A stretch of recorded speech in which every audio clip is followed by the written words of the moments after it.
everybody. Welcome to another episode of What a Hell of a Way to Die. It's Francis, and it's another Dad Chat. This time I have with me Chris James, the other half of the Guys podcast about guys, here to talk about being a dad guy. Hey, Chris, how you doing? Pretty good.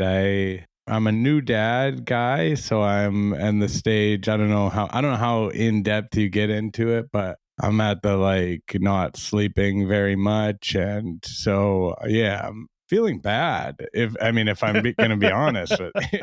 How old is your kid at this point? My child is not quite 1 month old. Ooh, so you're in the They call this the fourth trimester. It's That's right. That's 3 months after the baby is born, and now it's also your problem too as the dad. The first week it felt like, oh, this is very, very easy. And I don't know. I don't think it's like that for everyone, but I was like, oh man, everyone's really made a big to-do about this, and like, oh, it's so challenging. And I was like, I guess they're maybe not good at it, or they don't really know how to do it right, because this is the easiest thing I've ever done. And then it sort of, I guess, became very hard. And just actually last night, he was yesterday and like just really not sleeping or sitting down even. Just needing to be in constant motion, and it is very hard. We have a full-size dog as well that needs to go out all the time. And anyway. Yeah, I'm with you. I did not have the Great Pyrenees when my daughter was born, but we did have a couple of large dogs that were very challenging when you have here's this 10-pound lump that I have that is incredibly fragile, and here's these two dogs that love to run into each other and knock each other into walls like hockey players because they're assholes. And so you gotta... our dog is an Aussie Doodle, and he's very, very sweet Milo, and he's very protective of the baby and loves the baby. So he just requires so much, you just have 1 second to sit down that the baby's giving you, and now all of a sudden you gotta take the damn dog to the park and you just can't do a fucking thing. Yeah, you didn't realize you already had a baby. Yeah. Well, you know what? I kind of did, because I always thought of him sort of as my little fur baby. Oh, sure. Before I ever had a child, I always sort of felt like I kind of know what it's like to have a child, because I have my little fur baby. I'm going to tell you right now, though, you cannot leave your actual child at home for 3 to 4 hours unattended. Yeah. Not for another 10 years or so. Yeah. And I also have a cat as well, my other little fur baby. And I think of her as my other little fur baby, but you could leave the cat for... And I did read an article. It was a very sad article, because it was about a mother who just left their child and went on vacation. It was a very big news story. But you could do that with a cat, with a fur baby cat, but you can't do that with a baby. When I was younger, we did that all the time. We would lock the cats in the basement with a giant bowl of water and a giant bowl of food and clean the cat boxes. And you can leave for 2 days with no problem. You can go for a few days, definitely. And I've done that before. No, that's not true. I've always had somebody come by. But still, in theory, you can... I definitely, when I was younger, we always had lots of cats. And you could leave them for a period. They're self-sufficient, definitely. Yeah. How is your cat adjusting to the baby? I just took a photo this morning of the cat. I mean, my cat's very standoffish. My cat and I spent the first few years of my cat's life, just my cat and I, a year and a half. So, my cat is obsessed with me, follows me around everywhere, meows if I close the door, Takes a little while to warm up to anybody. Sure. And so she doesn't really know what to think. She's like, what the heck's going on? You got this real baby, and I thought I was your little fur baby. I'll stop doing that. Sorry, in my head, I think I got that fur baby thing in my head. No, look, I have 3 cats and a large dog, so I understand. It's very nice at a certain point in time when your child is back talking you, and you can look at the dog and you're like, yeah, the dog never in a toddler way tells me to go fuck myself. Although my dog does, because she's a Pyrenees and she's a terrible breed of dogs. They're smart and stubborn. What is a Pyrenees? I'm very stupid. What is it? What are they? Maybe I should just look it up. Yeah, my dog is about 100 pounds. She's big and fluffy. My dog's 70 pounds, pretty big, but not that size. No, we didn't. We weren't expecting this. Oh, I know. Okay, I know this. Yeah. Okay, beautiful yeah. dogs. Yeah.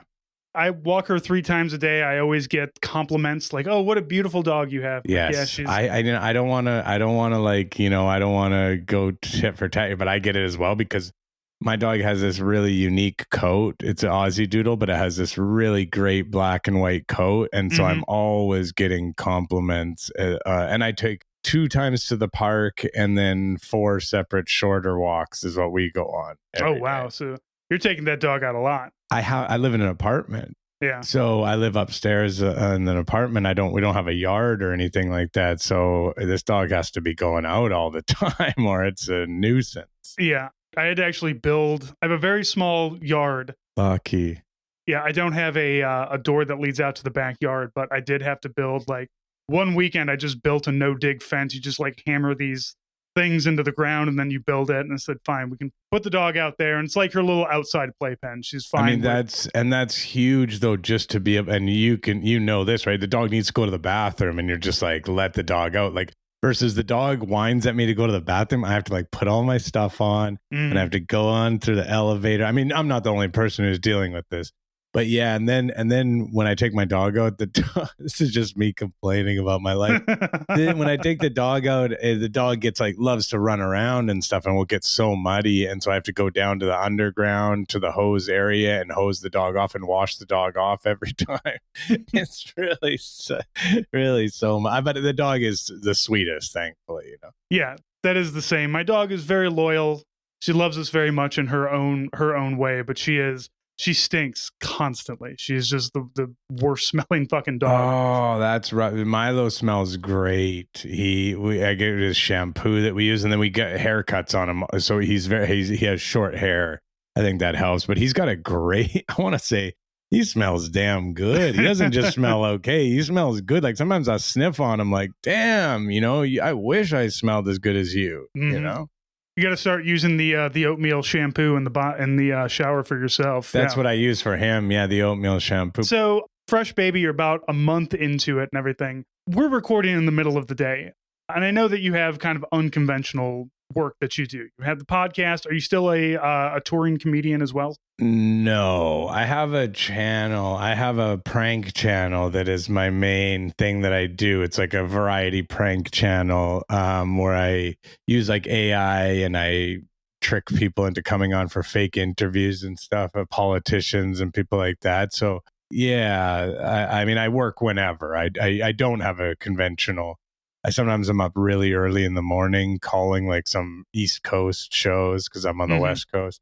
Yeah, and then I have the podcast that Brian and I record whenever. So I mean, I'm pretty busy. I will say I have a busier with the channel that I do. It's a little busier than doing a podcast. Like it's a little bit more. Now I feel like that's so. Can you imagine like? Yeah, the thing I do is like, it's a little bit more complex than your little thing.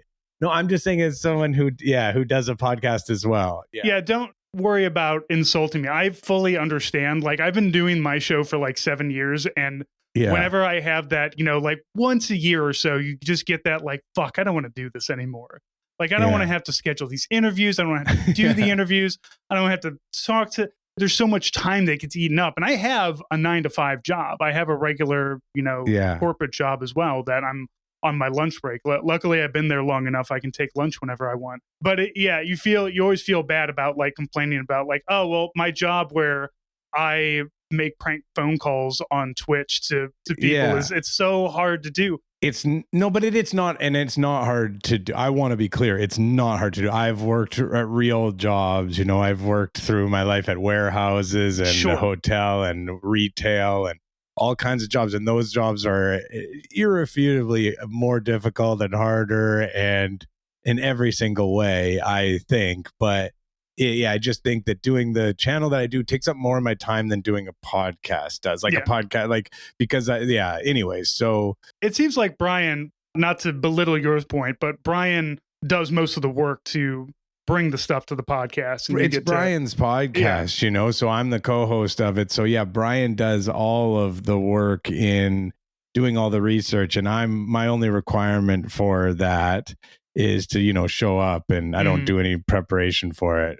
except for the Lego guys episode, the 1 year or whatever, because Brian's a Lego guy and he wouldn't have done accurate research for it. So yeah, and then occasionally I'll do guests and stuff, like people I know who Brian doesn't know, through comedy or whatever. But yeah, I don't have to do a lot of work for that.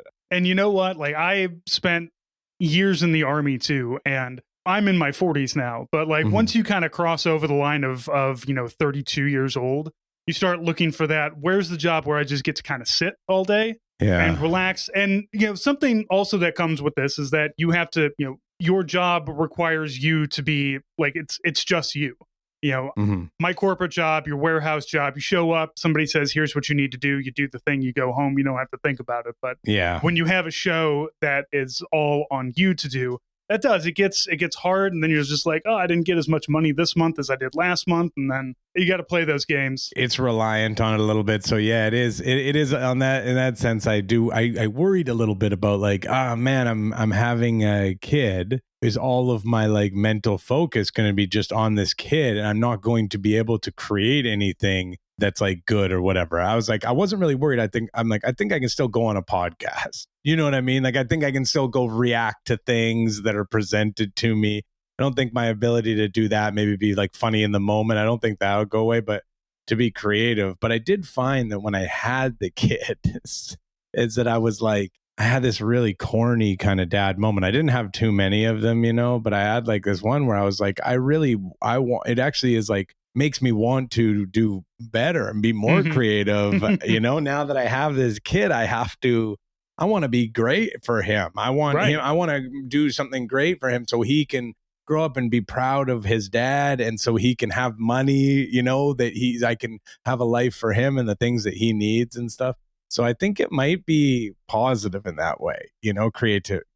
My 8-year-old is already talking about taking over my podcast when I'm ready to retire. Oh, I mean, hey, Brian's got his daughter. Brian's daughter's 18, 19. She's going to come on soon, I know. And she's like, she does stuff for us. She does some of the research sometimes and helps out with it. So yeah, it's definitely something that can happen, be passed on. I am trying to keep my daughter away from Facebook as much as possible. We haven't broached the social media thing yet. Thankfully, it's just I'm still protecting her from the insanity that is the internet. Like, no, you let me deal with this. It's weird to think of. I'm already thinking. I mean, my kid's like fucking days old, but I still think about it already. Yeah. Like what am I going to do? Yeah, you start to think about those things. And luckily, our kid is a huge nerd and she reads books all the time.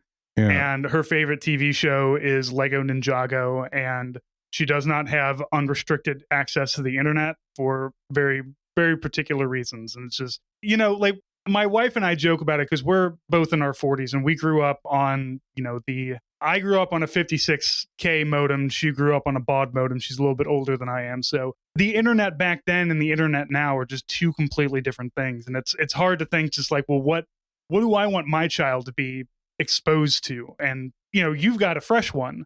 And so what's the internet going to be like 5, 10, 15 years from now? A fresh one. And I've got a boy as well. And maybe, it is scary to think of it, but also like I find myself thinking about it and talking about it with my partner. Like, you don't want your kid to be, sucked up into those weird online, rabbit holes and stuff. And you see it happen so often, but at the same time, you obviously don't want your kid won't be able to interact with other people because the world that it exists there, it exists on screens and on the internet and stuff like that. So it's like, you have to sort of find that balance for your kid to, it sounds like it's going pretty well for you right now.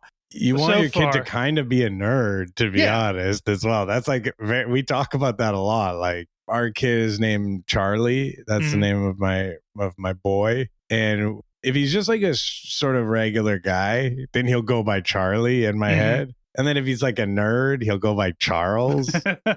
And, like, hello, I'm Charles, and then you're going to have to do like what they do for the Dalai Lama and just like put our artifacts out in front of your kids, see what they grab first. Like, oh, you want for the going for the Marvel comic, are you, Charles? Oh, yeah. Okay, Charles. And then the worry, especially Ariel, my partner, her big worry is that he becomes a jock. Right. You know what I mean? He's like fucking football guy, like, you know. And and by the way, I'm kind of a bigger guy. I'm like 6'2", and my partner's like 5'11", and her dad's really big, and like, and our kid's looking big already. Right. So we're thinking he's gonna be a big, you know, Chuck the truck kind of big fucker, like Chuck the fuck, you know, like just a real, like, we won't let him play football though. No, you know, when I was growing up in high school, my father always told me no playing football, and I never had a desire to play football anyway, so it didn't. But I never really understood it, and then you know, you get a little bit older and you realize that these guys are giving each other brain injuries on every play. I think we know enough now that it's like fair enough that people who are like were playing before and they didn't, but now with all of the movies that have come out in the mainstream media, I think it's like you do need to consider. I don't want to judge anyone for putting their kids into football, but I think you got to make that consideration, you know. It's still real big in the American South. Like my wife has friends in the American South, and they are very big on pushing their kids to do football because that's what there is. You know, that's the sport that everybody watches. They all kind of gather around it, and all the families go and watch the games at the high schools and stuff. And it's wild. Yeah. I live in Canada, so I don't know. You know that, right? Yeah, I live in Canada. Yeah, we have football. We have the old CFL as a huge league. It's one of the biggest sports leagues in the world. Everybody knows it. Everyone loves it. Everyone has their favorite CFL teams. See, you joke about this though, but what if your kid wants to play hockey though? That's what I was just going to say. We do have, of course, our sport is, I didn't play hockey growing up. All my friends said I played soccer and I played baseball and I played basketball. And so it was kind of soccer or hockey that you played. And I don't know. I think that my dad was just into soccer himself because they were big sports people. So I think it wasn't like, oh, we don't want him to play hockey. We don't want, you know, it's too expensive. It's too much time. Like, he put the time and he put the money into baseball and stuff. Like they were serious about it. But yeah, I mean, it is still very big around here. And I could see that happening. And that one's a little iffy. Do you know what I mean? Because there is concussions, but it's not like football. It's not like a guarantee that you're going to get them. You know what I mean? It's like, but they also encourage fighting. So yes, of course. And it is very cool when the two guys fight. It is. I'm back into hockey now. Oh, yeah. The Canucks are where are you? St. Louis. So we got the Blues. They didn't make the playoffs this year. We recently won a cup though, like I think 2017. Yeah, they've had some success. Vancouver hasn't been in the playoffs for a long time, but they got a really strong team this year. But yeah, I guess it is kind of a difficult. I guess early on there's no fighting, but still the kids, they know they're playing hockey. They're watching the hockey. Yeah, they're watching the adults play hockey. They're waiting till they can get to the point where they can fight, you know, which is kind of weird, I guess. So let's talk about some of your own fatherly influences. I learned a lot of being a man from Canadian comedian, actually, by the name of Red Green. Oh, yeah. Red Green I watched so much Red Green. It was played on PBS when I was a kid, and my dad and I watched a lot of Red Green. And fuck yeah. I feel like that was one of the most, like, my father is great. He's a great influence on me. But when it comes to TV that I was watching, you know, a lot of the TV shows back then were about dudes that hated their wives and thought that their kids were big pains in the ass. And then you have Red Green, who is not really a dad, but he's got this nephew who's a huge nerd.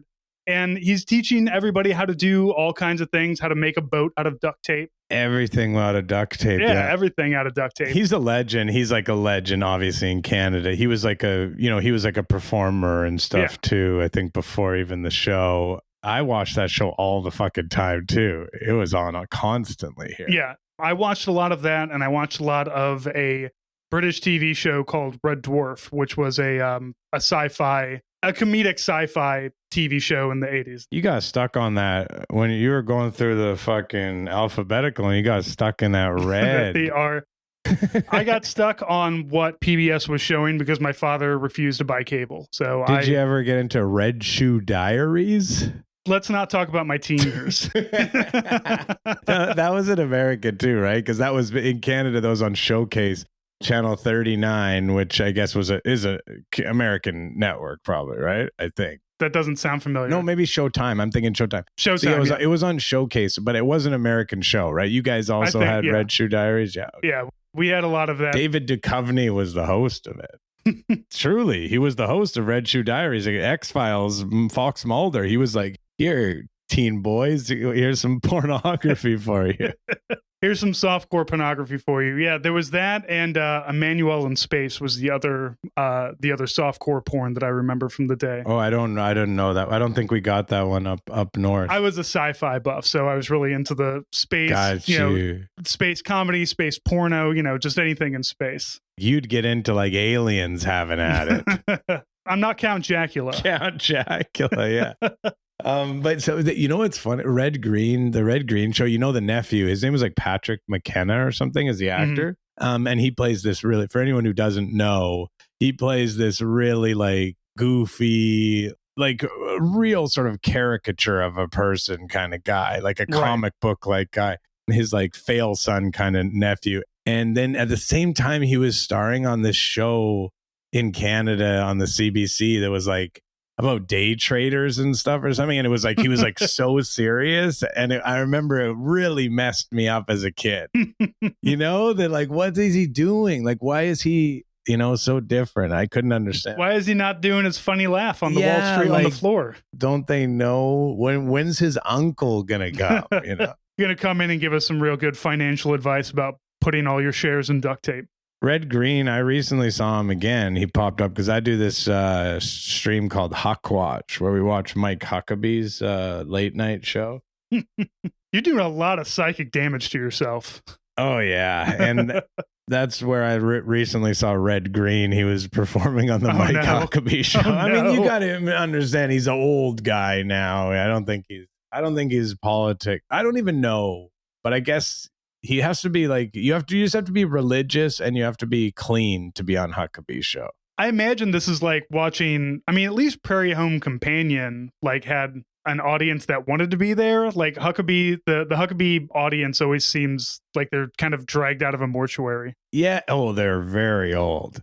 It's at TBN, Trinity Broadcasting Network, and it's like this beautiful studio that they recorded at. But it's that like church stuff. You weirdly think you're like, this is so bad and it couldn't have an audience, but it does. Like the church people are like, it's this entirely different thing. There's like church music, church comedy, and they have their whole economy that's thriving, really, entertainment wise. One of these days, if you ever get the chance to visit the States and you're like, I don't want to visit a cool part of the United States, I want to visit a weird part, I'll take you down to Branson, Missouri, which is... Oh, yeah, I've heard of it only from The Simpsons. Yeah.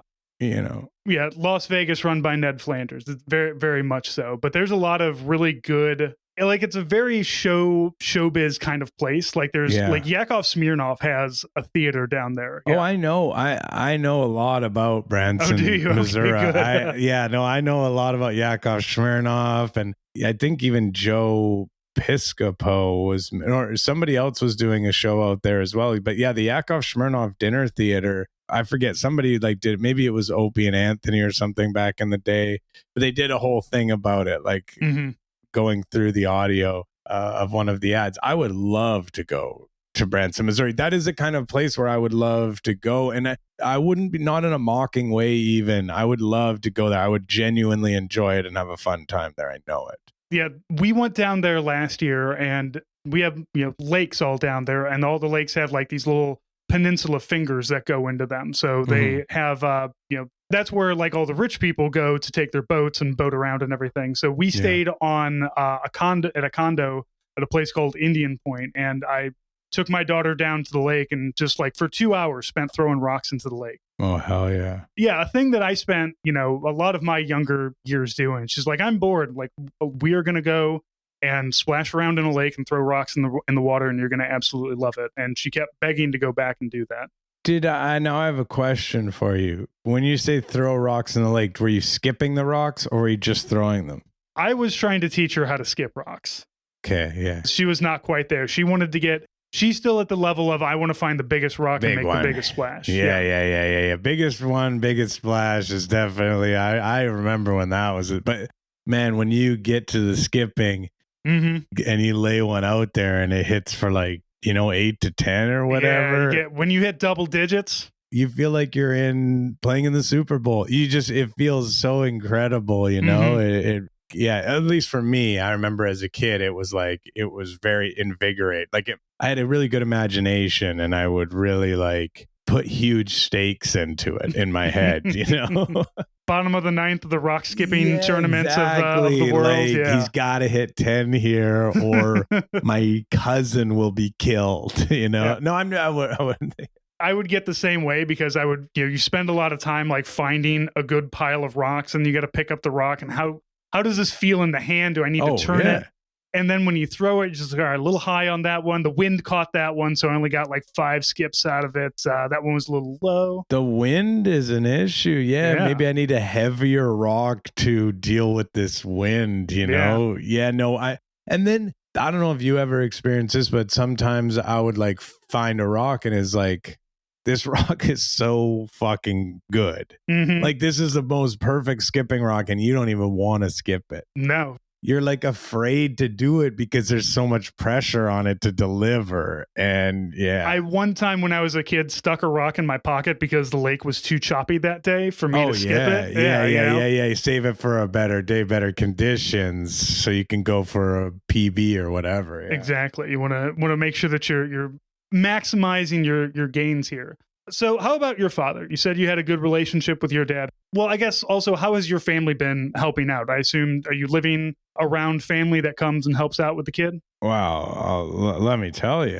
I am. We moved, my partner and I after becoming pregnant, we needed a bigger place. And I don't want to get into, I live in Vancouver, and it's not cheap. Oh no, it's actually gotten out of control, and it's very, very difficult. And we have the big dog, and it was feeling near impossible to find a place. It was really actually very bad part of it. Was very stressful. But then my mom lives in this beautiful building, and it owns an apartment in the building on the ground floor. And she's the head of the council or whatever. And somebody was looking for a renter and had a very bad experience. And you guys obviously know where I'm going with it. And so we moved into the same building. So we live on the 4th floor in the same building as my mom, who's retired and who's very, very maternal and very, very active. But I have nephew and niece,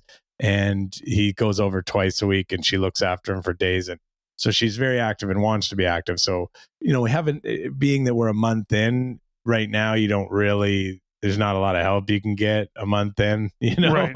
The baby just needs to be with the mom pretty much. Yeah. You just you're still at a glorious stage where you put the baby somewhere and the baby's still there when you go away for 5 minutes. The baby hasn't moved. Once the kid gets mobile, that's when it becomes a problem. Yeah. And so, but we'll have all kinds of support. My dad lives in the same city, Vancouver as well, but not as close. But yeah, my dad's coming over in 2 days to come and see the baby. So my mom will probably offer more support in that kind of way. But yeah, my dad's a little bit older as well. And so my dad has a little bit of, he has some health stuff of his own as well that he deals with. So, but yeah, they're both great. And his wife as well, very, excited to help out when they can. So we have tons. And my partner's mom, she comes by all the time. You think about it, man, I never understood that. The idea, it takes a village or whatever. I always thought it was one of those stupid things that people say or whatever. But I really think about somebody being a single parent or whatever and really not having those support systems. It feels like it would be really impossible. When just experiencing it as I am now, even just as a secondary piece, because I'm not the one who's relied on the most. But I'm just it doesn't feel like it would be possible. And those people are kind of heroic, people who do it. Mm-hmm. Yeah. And I think that if you're in someone's life and they have a kid and they're willing to, and you can offer support and they're low on it, you should, because I think I think it can be very helpful for development probably as well, Yeah, just even if it's just like I will sit in your living room while you go take a nap for an hour. You know, Yeah. that can always help out. Offer it. They're not always going to want it, but offer it up. Hey, if you're close enough, you know, to a person, a family member, whatever, you know, hey, would you like me to come sit there so you could sleep? But, you know, Yeah, our kid was always really easy to deal with. We were taking her out to restaurants after she was like 3 or 4 weeks old because we wanted to make sure Yeah. that she was being exposed to the world and not. We didn't want a kid that like, you know, we have to have all these special things to sleep. And yeah. now we do. Now it's a whole fucking process because she's 8 years old and she has her own opinions and whatnot. But Yeah. at a certain time, like we would go to Disney World. How does she feel about Israel, Palestine? So she actually gets a weekly news, like a news magazine called The Week Junior. Yeah. And it's interesting because it does talk about all of these conflicts. Like she was asking me about Ukraine and Russia. That is interesting. Yeah. I wonder how, like, in what way does it address it? And is it bipartisan or? It is very nonpartisan. It is very much just like, here's what's going on. Russia invaded Ukraine and here's what's happening in lieu of that. It does not, you know, it's not like back in 2014, the first time when Russia, you know, it doesn't do the geopolitics, but it does say, here's what's going on. Here's kind of why. And doesn't get too far into the politics. I haven't seen anything on Israel, Palestine in it, but also I don't go through it all that much myself. It's usually taken up with articles about, you know, otters and shit like that. But there is world events. It does have a world, like a 2-page, you fold it out and it's got the globe and it's got little news articles from around the world about, you know, things happening. Some of them good, some of them bad. When your kid gets a little bit well, you guys are in Canada. You guys have different news up there, I assume. Not really. Unfortunately, we have the same damn news. Yeah. It's like, I mean, we have our own, but we're always getting your news as well. Well, we're the most important country in the world, so you know it makes sense. Oh yeah. You guys are just America without the guns but with all the healthcare. So that's another thing. If you want a cheap place to live, you can come to Missouri. It's very cheap. It's terrible here, but it is cheap. Yeah, I know. I know a lot of my friends, they live in America and it feels cheaper. And I would honestly live there. I don't, with my family all being here, I probably want to be close to my family for the beginning parts of my baby's life. But I would live in America for sure. It's just complicated. I can't just come and live there, you know? Yeah. You guys don't want people to just come and live there. No. It's real weird. I'm perfectly fine with it. I have long held the belief that it should take 20 minutes to become an American citizen. And I'm just to be clear, I'm not going to take anything. I'm only going to add to the, because I already make my money. Do you know what I mean? Like I'm not in need of a job. I already earn it, and I earn it all in America. It's all American money that I make. I'm already making it in the country, you know. But are you paying American taxes? Well, technically, yeah. I have like a tax. I don't know. I have an accountant because it's complicated with that because I have to get a tax ID, and so that I don't double pay my taxes. I don't actually pay U.S. income tax because I'm already paying tax on it here. Yeah. So but I have to submit a thing. That's why they would say, you know, that. Right. That's the thing. We need to bring you down here so that your tax dollars come back to our bombs. And if I go down there, then I'm paying tax dollars. That's a good point. I'm going to bring that up to the government. To the immigration. Yeah. Dear Joe Biden, let me live here. I will pay taxes. I can't even come there and do a show. That's like how annoying it is, you know, because I want to do a guy's like live show or whatever, but I can't even do that. I'm not even allowed to go there and like do a show. Why? Just come down and do it. It's fine. Oh no, then I'll get banned from the country forever. Many people have done that before. It's like comedians. Oh, because you got to do like a work visa kind of thing. You have to have like a green card or like a special work visa or whatever to go and do it, and it's all complicated and expensive. Sometimes it makes it not worthwhile to do, you know. So you can come to America, but don't you dare work here while you're here. Otherwise, we're going to ban you. Yeah, that's right. You got Unless you want to go and like, you know, pick vegetables. We're fine with that. But no, you want to have a Twitch stream.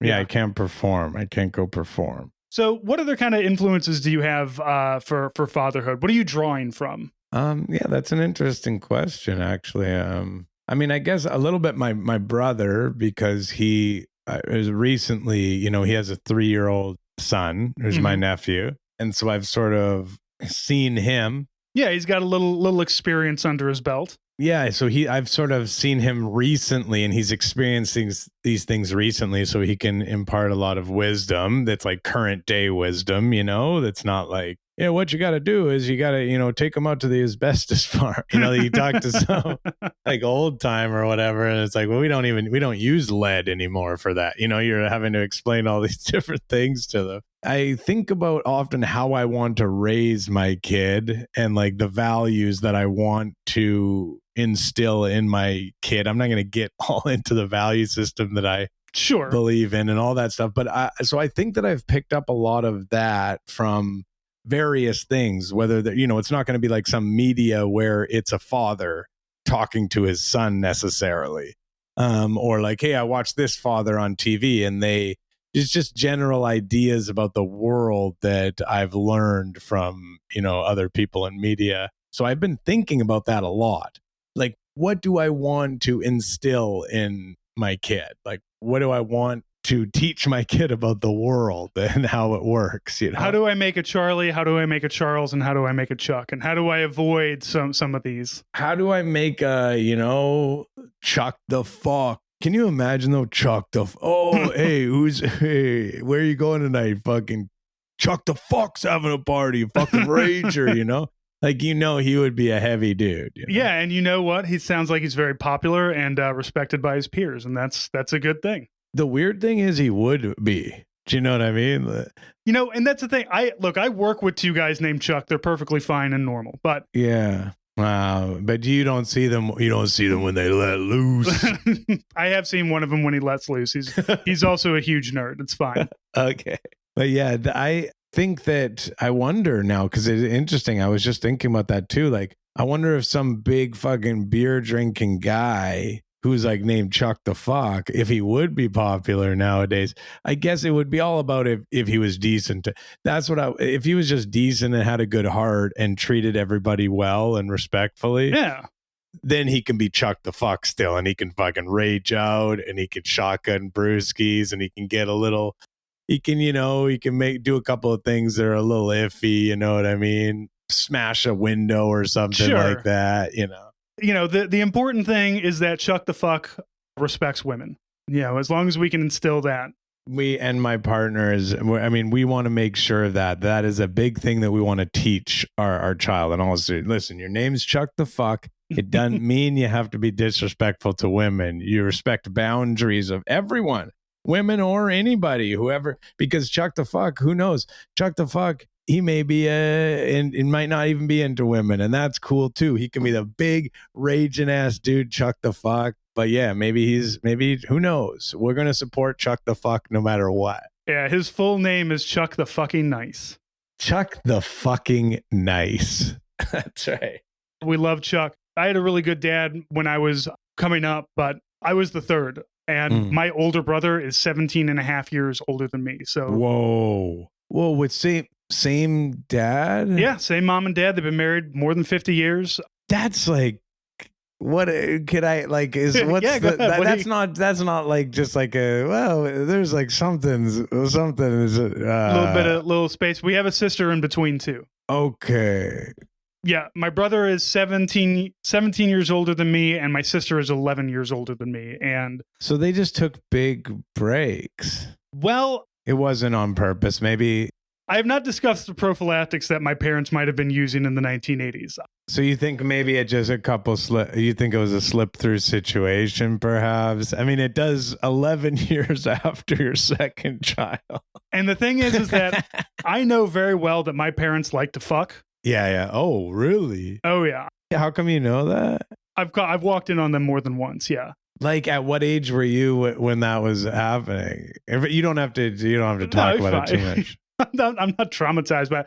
Look, I take it in stride because, like, my parents were in their mid to late 40s when I was growing up. My father was 41 when I was born. I'm finally the same age as my father when I was born, but yeah, they were in their 40s and early 50s, and I hope that I also am still in love with my wife enough that we're still fucking at that time. Yeah, of course. Yeah. At the time, it's kind of like, oh God, terrible, but I didn't really have that movie like, oh God, parents are having sex. So gross. They're so old. Like, that's cool that they still fuck. That means that they're not fighting. They're not arguing with each other. And not that they ever did anything like that. But no, that is true though. That's like, it is a positive thing. It's like kind of nasty, but the alternative is worse, probably. One of the times I caught them, I was actually like 17, and so you know everything going on then. Yeah. You know the whole kit and caboodle. Oh, that would be. I don't know if I would be handling that very well. And it's one of those, like, it was like one of my last burned in core memories with my parents during my childhood, because I was already in the Army. I joined the Army when I was 17. The place that I did my Army Reserve training stuff on my one weekend a month was only about 1.5 miles from where I live. So it was November, and they're like, we're going to be in the Veterans Day Parade downtown. So November, St. Louis, it's cold. They said, go home and get your field jacket so that you're not going to freeze your ass off. And so I didn't. This is the time before, texting and cell phones, and well, not before cell phones, but Yeah, you just went back home. But like you didn't use them all the time like we do now. Yeah. I didn't think like, hey, I'm coming back home. So I came back home probably about 1.5 hours after I had left. And I walked in the front door and I just called out like, hey, it's me. I'm just grabbing my field jacket. I'm heading back out in a minute. And I didn't see my mom and dad. And I know they're always, they're morning people. They're always up and moving around. It's like 8:30. And I look into the bedroom and I just see my mom's hand come out from underneath the blanket and wave at me. Ooh. And I said, okay, I'm just going to grab, I'm out. And where goodbye. was your dad? He was under the blankets. I see. Okay. So they were just kind of. My mother is not a very large woman. She's a small, short, petite lady. And that lump was too big for it to be just her. It wasn't just her. I put 2 and 2 together there. Yeah. Yeah. Okay. Well, that's pretty wild. I guess my parents got divorced when I was so young. So I never heard them having sex, unfortunately. I think probably my dad and my stepmom, maybe I like nothing that I recall though. Like maybe I heard them. Sure. But I never walked in. Heard some rustling sounds in the next room. And just like, heard some rustling or some, just some. They're moving the bed. Like there's something that's like a noise that's happening and it keeps happening repeatedly in like sort of in a rhythmic sort of way, and then I just in like hindsight, I would be like, oh, I guess, that was probably making love. And like I said, that's very important. And I will impart that to you as a new dad is to something that I know helps out a lot of people. My wife and I have this too, is where you have a date night set aside like once a week so that you always have a time. The thing is that you're going to get into a new normal with the baby, right? And it's you're going to get into a rhythm. And what happens with some parents is that they forget that they are individual people. Like my wife and I were very adamant about never having the name tags that say, our Lily, our daughter's name's like Lily's dad on it. Like, no, I'm Francis. You can call me by my name. I don't live my life through this child that I have. I love her to death and I'd do anything for her and all of that, but I am still my own person too. So new parenting, like it just changes every month. This first 3 years is going to change every month to 2 months. Everything's going to get wild. So you got to make sure you're putting aside time for the two of you. Yeah, it's been hard now. It's hard to do. And yeah, I mean, there's not a lot of, I have more time to do stuff from time to time now early on, like we had discussed. But even then, I feel I'm going out more than once a week type of thing. The nice thing is I do work from home. And I have been able to, we stocked a bunch of episodes up and I took some time off so I've been able to just sort of be here. And even when I'm working, I can be here. So like even right now we're recording this, but I have my phone in front of me. And if she needs to get a hold of me and needs me, then I'm here and I'm versus being out at an office where I'm not available to come and grab the baby for a second while she does something. So that is nice. And it affords me a little bit more leeway. I have season tickets to the Whitecaps, the MLS soccer team. And I'm really, really big into sports and I really like watching sports. And so it did allow me, like I went to 2 games, since I've had the baby, I've gone to 2 games. I did miss the last one. It was against the LA Galaxy, who's one of the top teams in the league, and it would have been a good one to go to, but they didn't end up losing 3-1 anyways. So yeah, it would have been a sad one to go to anyway. They play about once every 2 weeks or so, on average, a couple of times a month. So we've sort of talked about it, and she's said, that's fine. Those are the only times when I'm going to go. My mom's in the building, and so if we need, extra support or take the dog out or whatever. But yeah, the thing that I've noticed that I love going to the movies, and that's just gone now. It's just gone. It just doesn't exist anymore. And everyone's talking about all these major motion pictures from all my favorite movie studios, and they're all my favorite actors and directors are collaborating on these great artistic endeavors. And I almost downloaded a cam version of something so I could watch it before it comes out on streaming. Yeah, it does come back. I was recently talking to my wife about that because I went and saw, they were out of town. My wife goes to Disney all the time because she's a travel agent, so she specializes in it. So they were down in Orlando, and I went and saw. I did Barbenheimer. I did Barbie and Oppenheimer, and it really kind of 2 very different movies, but seeing them in theaters really like, oh shit, I need to start seeing stuff in theaters again. And my wife's just like, yeah, fucking go to the movie if you want. Yeah. I missed the new Top Gun in theaters, and after I watched it, I saw it in IMAX with my dad. My dad and my Ariel and I went to that in IMAX, and it was fucking awesome. Yeah, where's not a great place to watch it is on Paramount Plus on your computer while you're also at work and having to pause it every 5 to 10 minutes. So yeah, that's not ideal. That's how I've realized I had to resign myself to that. I used to be like, okay, I'm sitting down, I'm going to watch this fucking movie, I'm escaping. Like, even when I was at home, I was like big into that whole, but now I've had to put that aside. Now I'm like, okay, I'm going to watch as much as I can until something happens, and I might have to pause it, then I might have to come back to it, and I just have to accept that. So I still get to watch stuff at home. I'm still watching my shows, and I'm watching Baby Reindeer is this new Netflix show I'm watching now, Shogun on Disney Plus. I've been watching, so I can watch this stuff, but it's just I have to watch it in short bursts or whatever. And at a certain point in time, the kid's gonna know what you're watching, and then that all goes away. Like, oh yeah, when my wife was pregnant, I started to do a full rewatch of Star Trek Deep Space Nine, and I was still in the last season and a half.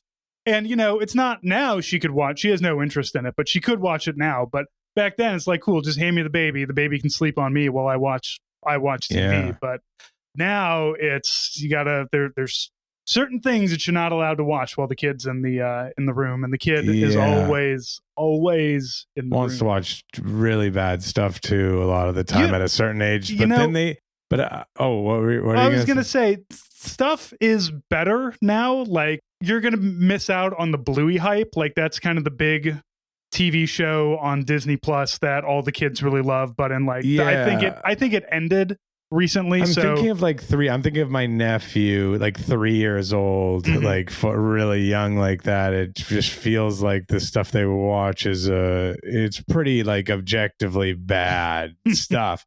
It's not like your Disney Pixar stuff yet, where it has a story. They don't want that. They want some weird Russian guy.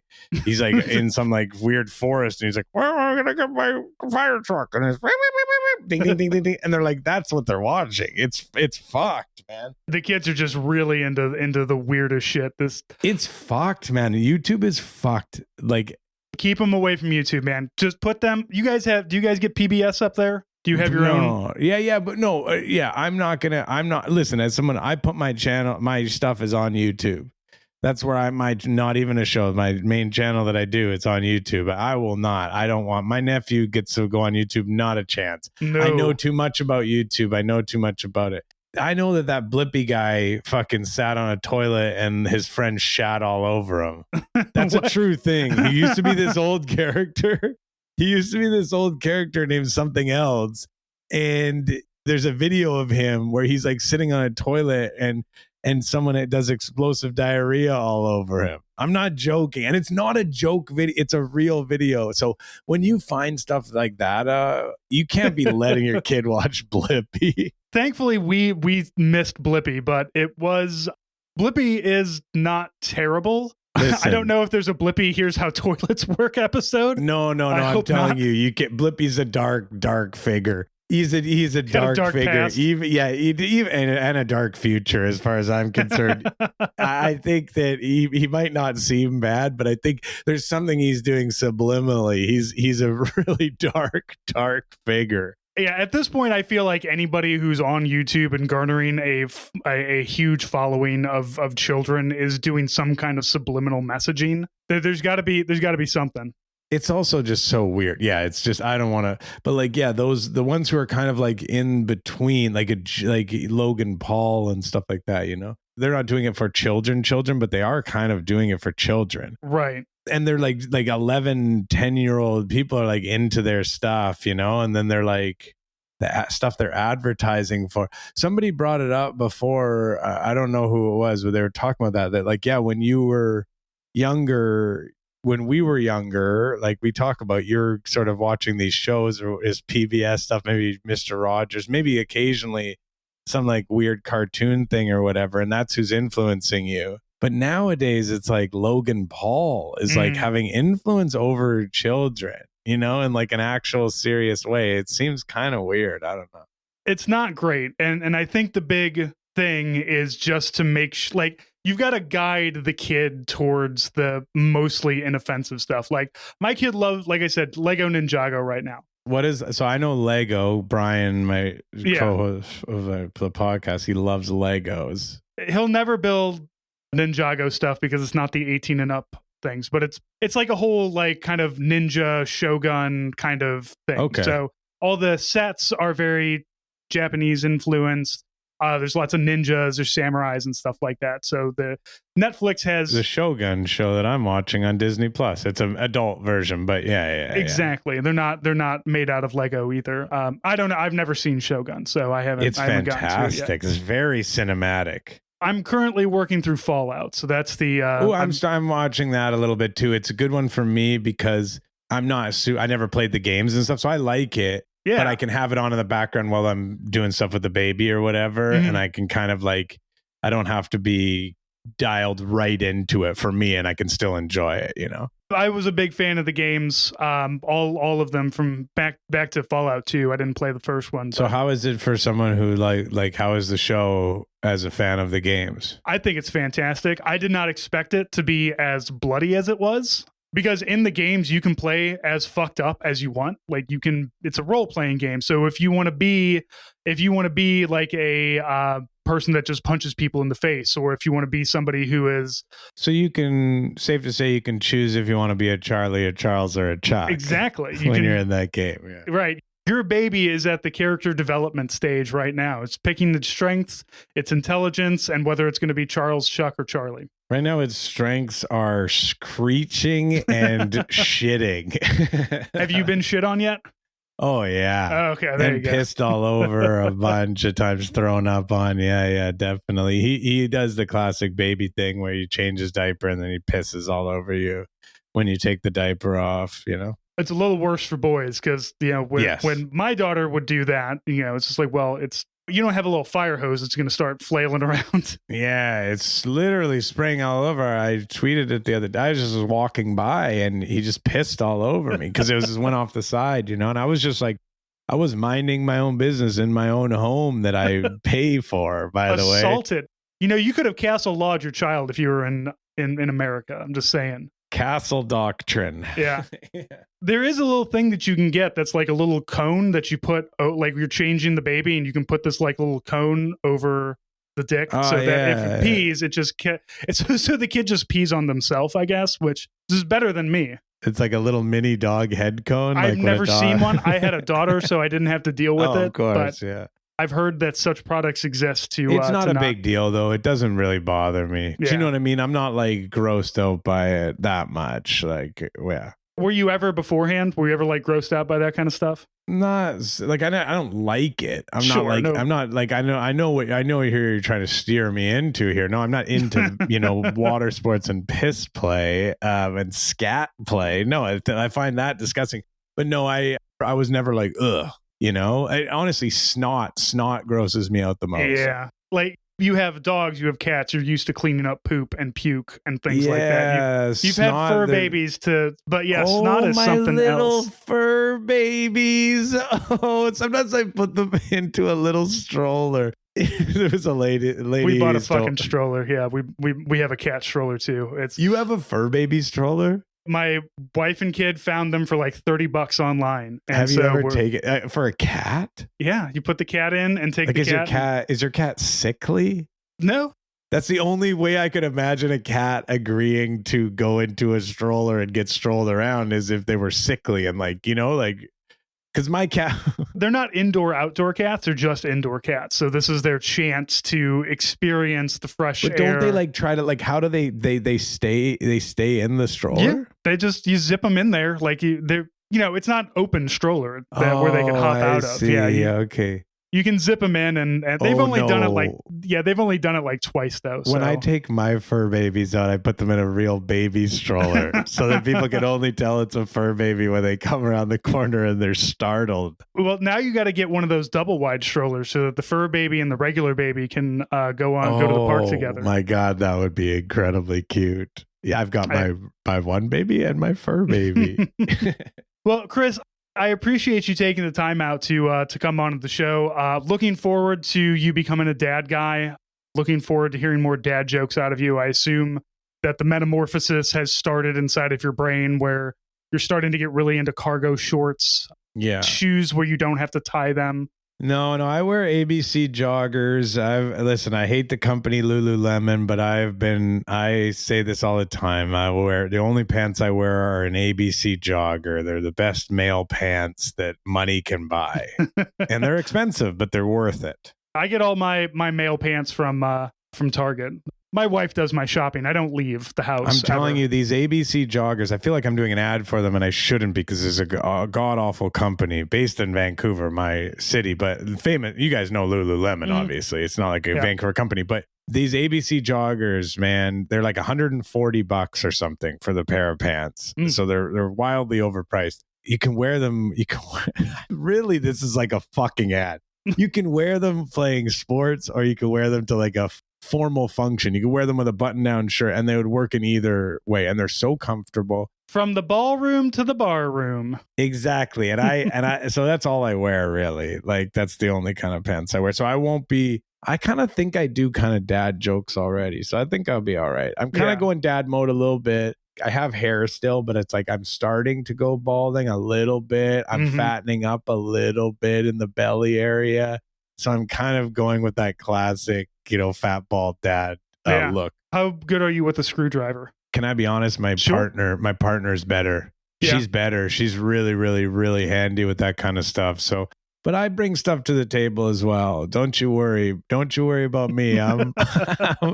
I've got dad skills that you haven't even heard of yet. Well, I'm into the sports. I'm good at the sports, so I've got that definitely. And big into I'll be taking them out to the movies and the sports. But I mean, I don't want to get into how we break up the thing. I'm a big cleaner. I clean a lot. I love to clean, and I love to do cleaning and chores and stuff like that. So I understand that. You can put your headphones in. You can take a hit off the one hitter and vacuum the whole house. I'm with you on that. And I just love it. I thought about that the other day. If I that's what I think I'll do as a job if I knock it off with this stuff. I used to think it was like different stuff, but that's what I think I would want to do is be a house cleaner.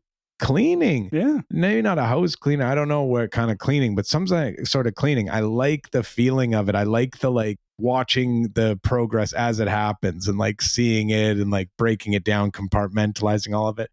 I've just realized later in life that I really like cleaning. That's going to help you out a lot over the next 18 years. Sweet. Chris, thank you so much. Tell people where they can find you. Not Even a Show. Look up Not Even a Show. I'll be coming back. I have a Patreon there. There's many years of content, crazy shit where I call crazy right-wing people. And then also Guys Podcast with Brian Quinby, where I'm the co-host. Yeah. I will have links to those down in the show notes. Everybody, thank you so much for listening. Chris, great dad chat. I'm looking forward. We'll bring you back on in a couple years, get an update from you, okay? Okay, my fur babies are waiting, so I better run. Hopefully you'll have more fur babies by then. Everybody, thank you for listening, and we'll talk to you next week. Bye.